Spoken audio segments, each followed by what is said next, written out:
নমস্কার, আমি পান্নালাল ব্যানার্জি। এখানে আমরা রিচ হওয়ার টিপস দিই না, আমরা মানি নিয়ে সত্যি কথা বলি।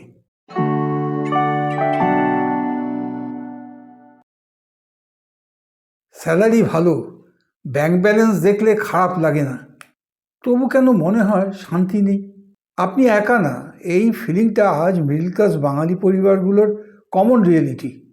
আমাদের শেখানো হয়েছে স্যালারি ভালো হলে সব ঠিক হয়ে যাবে, বাট ট্রুথ, স্যালারি মানেই সিকিউরিটি না। সিকিউরিটি মানে কন্ট্রোল প্লাস প্রিপারেশন। জব আছে, গ্যারান্টি নেই; স্যালারি আছে, এমার্জেন্সি ক্ল্যারিটি নেই; ইনকাম আছে, পিস নেই। এখানেই প্রথম ক্র্যাক শুরু হয়। স্যালারি বাড়লে কি হয়? Lifestyle update, EMI update, expectation update. Problem salary না, প্রবলেম হলো স্যালারি বাড়ার সাথে সাথে লাইফ সিম্পল থাকে না। ফ্রিডম কমে, প্রেশার বাড়ে, চারদিকে শুধু কম্প্যারিজন। সোশ্যাল মিডিয়া বলছে এভরিওয়ান ইজ ট্রাভেলিং, লিঙ্কডইন বলছে এভরিওয়ান ইজ গ্রোয়িং ফাস্টার।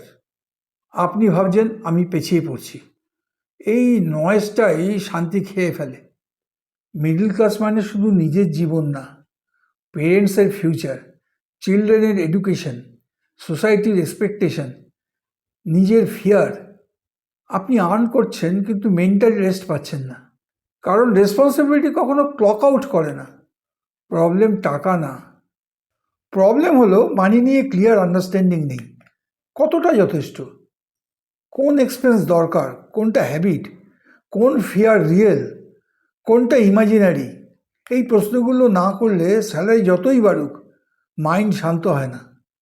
ভালো স্যালারি ব্লেসিং, এতে কোনো সন্দেহ নেই, কিন্তু শান্তি তখনই আসে যখন আপনি টাকা চালান, টাকা আপনাকে না। এই রিয়ালাইজেশনটাই অনেক মিডল ক্লাস অ্যাংজাইটি কমিয়ে দিতে পারে। নেক্সট ভিডিওতে বলবো এমার্জেন্সি ফান্ড কতটা এনাফ। সাবস্ক্রাইব করলে মিস করবে না।